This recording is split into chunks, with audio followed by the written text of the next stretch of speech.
درود شریف کا پڑھنا، سمجھنا، سیکھنا بہت بڑی مرتبت ہے، اور یہ وہ واحد فعل ہے، یہ وہ واحد عمل ہے جس کے لیے اللہ نے کبھی کوئی بائنڈنگ طے نہیں کی۔ یہ نہیں کہا کہ صبح کو پڑھو، یہ نہیں کہا کہ دوپہر کو پڑھو، یہ نہیں کہا کہ شام کو پڑھو، یہ نہیں کہا کہ رات کو پڑھو، یہ نہیں فرمایا کہ اونچی آواز میں پڑھو، یہ نہیں فرمایا کہ نیچی آواز میں پڑھو۔ اللہ نے مختصر ترین بات کی کہ میں اور میرے فرشتے محمد صلی اللہ علیہ وسلم پہ درود بھیجتے ہیں، اے ایمان والو تم بھی درود و سلام بھیجو۔ کوئی بائنڈنگ نہیں، دن رات پڑھو، زیادہ پڑھو، تھوڑا پڑھو، گن کے پڑھو، بغیر گنتی کے پڑھو۔ اس سے آپ کو، کیونکہ رسول اللہ صلی اللہ علیہ وسلم تک آپ کے والدین کے ناموں کے ساتھ آپ کا درود پہنچایا گیا ہے، اور میرا ایمان تو یہ ہے کہ کچھ ایسے لمحے بھی ہیں جس میں آقا خود آپ کا درود سنتے ہیں۔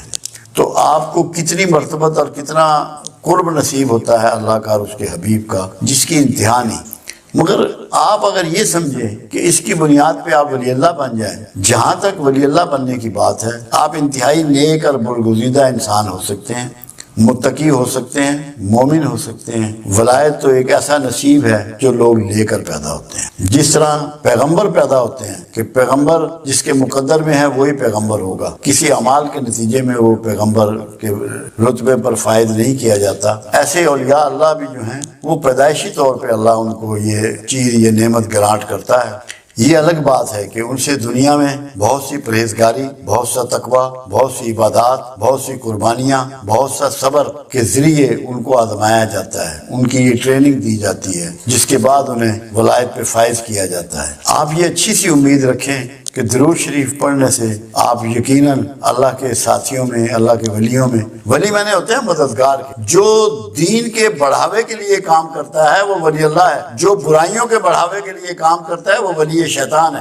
آپ سب ولی اللہ ہو سکتے ہیں اگر آپ دین کے لیے، اللہ کے دین کی سربلندی کے لیے، رسول اللہ صلی اللہ علیہ وسلم کی امت کی کامیابی کے لیے کوشش کریں گے تو سب کو فضیلت ملے گی۔ درود شریف میں دو باتیں یاد رکھیں، آپ کوئی سا بھی درود شریف پڑھیں، درود شریف کی شرط یہ ہے، ایک تو رسول اللہ صلی اللہ علیہ وسلم کا اس میں محبت اس میں آنا چاہیے، آپ کا نام نامی، تاکہ پتہ ہو کہ کس پر بھیجا جا رہا ہے۔ اللہ کے انبیاء رسول تو بے شمار ہیں۔ اور دوسرا لفظ سلام آنا چاہیے، کیونکہ پروردگار کا جو حکم ہے درود کے بارے میں، اس میں درود کے ساتھ سلام شامل ہے کہ اے ایمان والو آپ بھی درود و سلام بھیجیں۔ وہ آپ کوئی سا بھی اپنی ترتیب میں نام بنا سکتے ہیں۔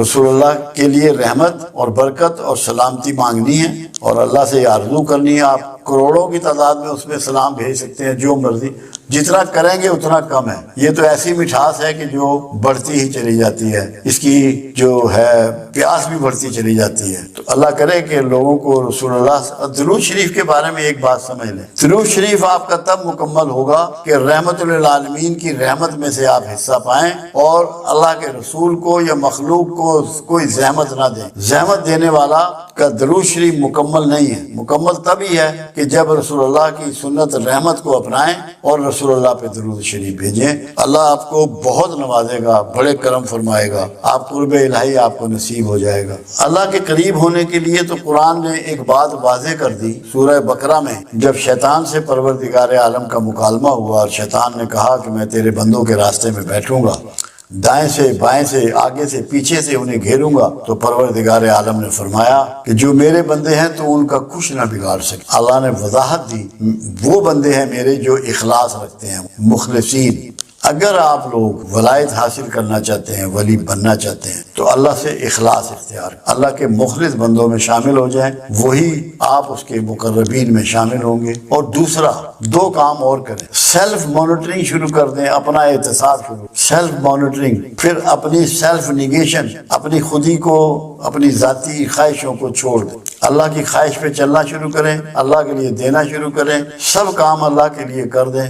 آپ کا کوئی فعل، جاگنا، سونا، کھانا پینا، چلنا، اٹھنا بیٹھنا اللہ کی مرضی کے خلاف نہ ہو۔ ایک بات آپ کو بہت اچھی طرح سمجھ ہونی چاہیے کہ کہ معاف کرنے والا اعلیٰ ضمیر کا اور اعلیٰ ظرف کا مالک ہوتا ہے۔ کوئی معاف کرنے سے اگر کوئی اس کو غلطی سے کمزور سمجھ رہا ہے یا بزدل سمجھ رہا ہے تو یہ سمجھنے والے کی بیوقوفی ہے۔ معاف کرنے والے کا کوئی پرابلم نہیں ہے، اس کی عزت نفس میں اضافہ ہوا ہے معاف کرنے سے۔ کیوں؟ معاف کرنا اللہ کی سنت ہے، رسول اللہ صلی اللہ علیہ وسلم کی سنت ہے، اصحاب رسول اور دیگر انبیاء کرام کی سنت ہے، اور یا اللہ کی سنت ہے۔ کوئی معاف کرنے والے کو یہ احساس نہیں ہونا چاہیے کہ لوگ مجھے بزدل سمجھیں گے۔ اگر کوئی سمجھ رہا ہے تو وہ بیوقوفوں کی جنت میں رہتا ہے۔ معافی بڑے لوگوں کا کام ہے، بڑے ظرف والوں کا کام ہے اور بڑوں ہی کی سنت ہے۔ اس وہمے میں کبھی مبتلا نہ ہو کہ آپ کی عزت نفس مجروح ہو رہی ہے کہ لوگ بزدل سمجھنا شروع ہو گئے ہیں۔ یہ شیطانی عمل ہے۔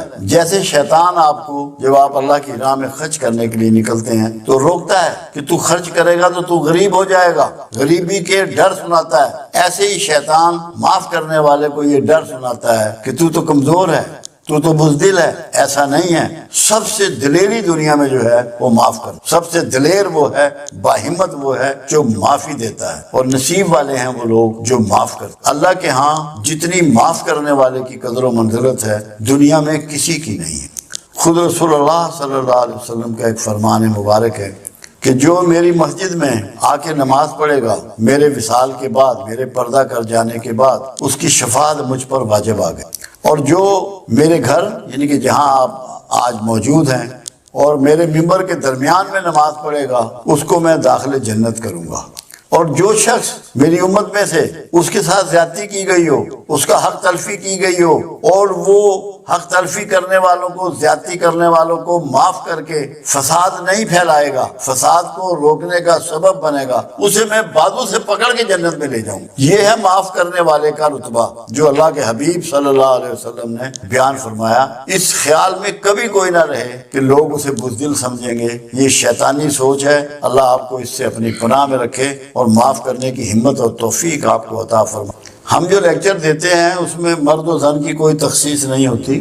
جہاں بھی ہمارے لیکچر ہوتے ہیں بڑے لیول پہ اداروں میں، اپنے لاہور میں ذاتی ارینج کر کے یا مختلف جو لوگ ارینج رکھتے ہیں، عورتیں اور مرد سب مخصوص ہوتے ہیں، اور قرآن حکیم اور رسول اللہ صلی اللہ علیہ وسلم کا تمام پیغام، تمام احادیث، تمام سنتیں مرد و زن دونوں کے لیے ہیں۔ اللہ نے کوئی ایسی تخصیص نہیں کی کہ جو ہدایت دی جا رہی ہے وہ صرف مردوں کے لیے ہے یا صرف عورتوں کے لیے ہے۔ عورتوں کی دوزخ میں تعداد کی وجہ صرف ایک بیان کی گئی، اس کو آپ سمجھ لیں۔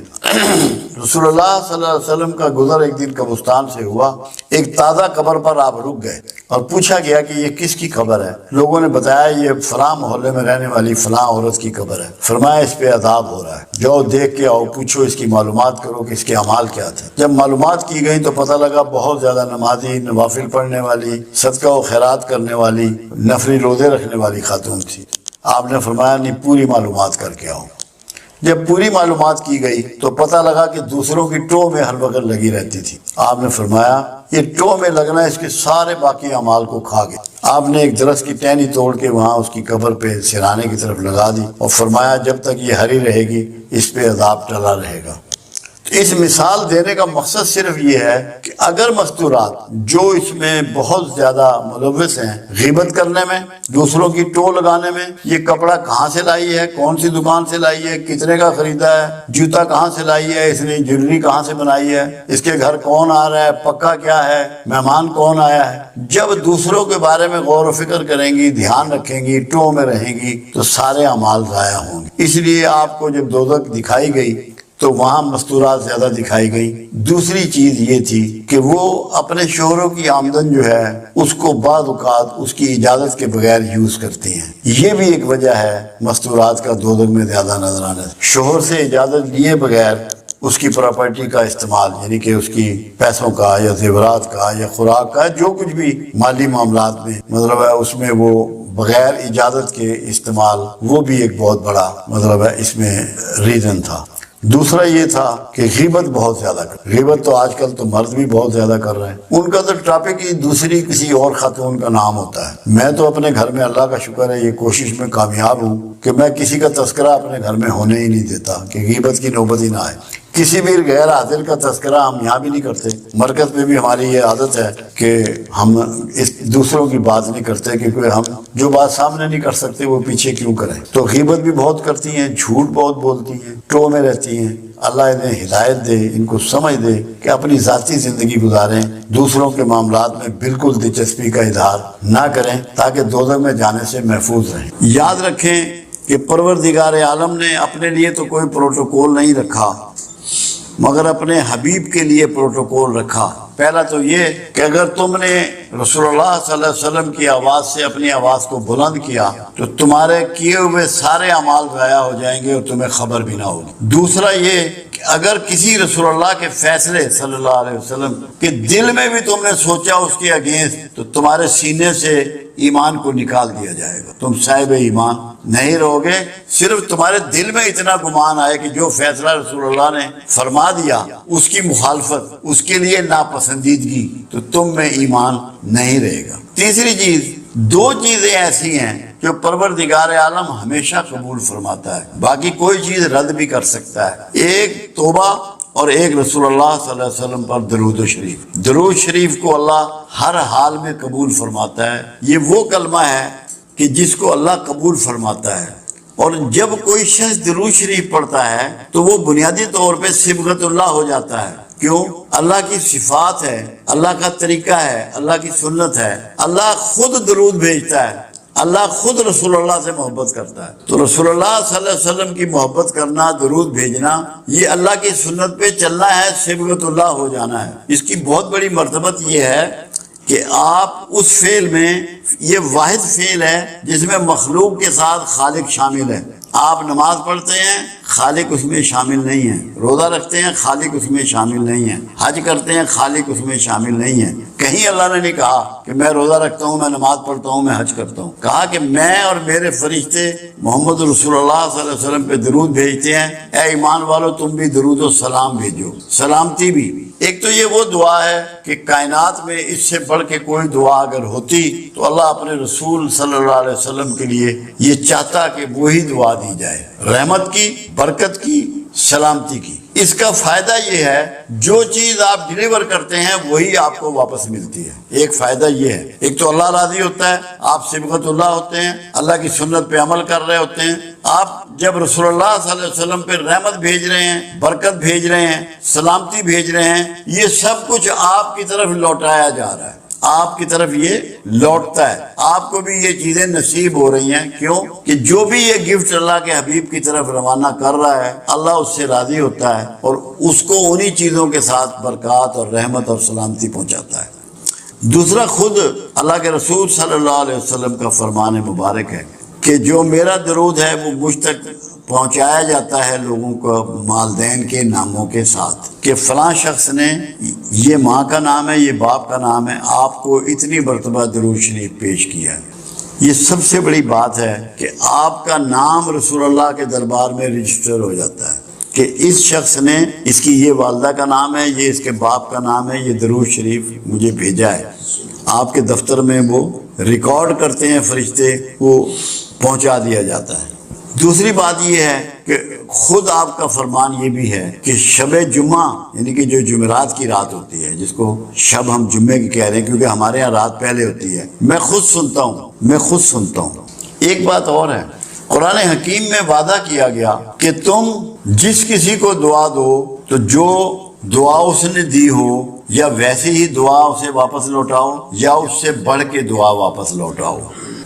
اب یہ قرآن کا قانون جو ہے، یہ قرآن کی صفت جو ہے، یہ قرآن کا آرڈر جو ہے، یہ رسول اللہ صلی اللہ علیہ وسلم کے لیے بھی ہے، سب کے لیے۔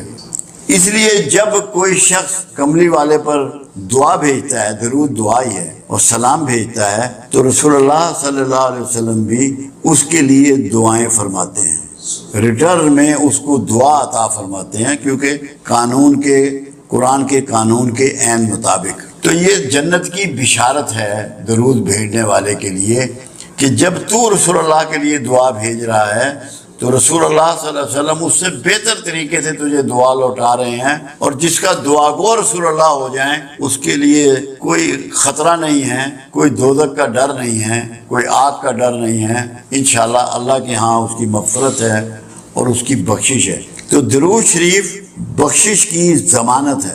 یہ پڑھنے والا، یہ بھیجنے والا، پڑھنے کا لفظ نہیں ہے، بھیجنے کا لفظ ہے۔ بھیجنے میں یہ ہوتا ہے کہ یہ گفٹ ہوتا ہے، پڑھنا گفٹ نہیں ہے، بھیجنا گفٹ ہے۔ آپ کو یہ یقین ہونا چاہیے کہ آپ کی چیز جو ہے یہ ہوا کے دوش پر جا رہی ہے اور آقا کو پہنچ رہی ہے، یہ گفٹ آپ کا میرے آقا کے پاس جا رہا ہے۔ ایک فائدہ اور جو پنجابی کی ایک مثال ہے، رانجھا رانجھا کردینی میں آپ پہ رانجھا ہوئی۔ جب آپ بار بار سرکار پہ درود بھیجیں گے اور آپ کا تذکرہ کریں گے تو اس سے آپ رسول اللہ صلی اللہ علیہ وسلم کی عکس آپ میں اترے گا، آپ کے اندر وہ عکس اترے گا، وہ صفات اتریں گی، وہ کمال اور خوبیاں آپ کو ملیں گی، وہ حکمت و دانائیاں آپ کو پہنچیں گی، عکس بنیں گے آپ۔ مگر اس کے لیے آپ کو درود شریف کے ساتھ رحمت کے رویے کو اپنانا ہے۔ معاشرے کے لیے، مخلوق کے لیے، ہر مخلوق کے لیے رحمت بننا ہے۔ کسی کے لیے زحمت مت بنے، آپ کے ہاتھ اور زبان سے کسی کو تکلیف نہ پہنچے، تو عکس محمد آپ ہو جائیں گے اگر صحیح معنوں میں دل کی گہرائیوں سے اگر آپ درود شریف پڑھیں گے۔ درود شریف کی اتنی برکات ہیں، میرا تو ایمان یہ ہے۔ اور دیکھو کمال کیا کیا گیا، کوئی نماز ایسی نہیں ہے جس میں درود شریف نہیں ہے۔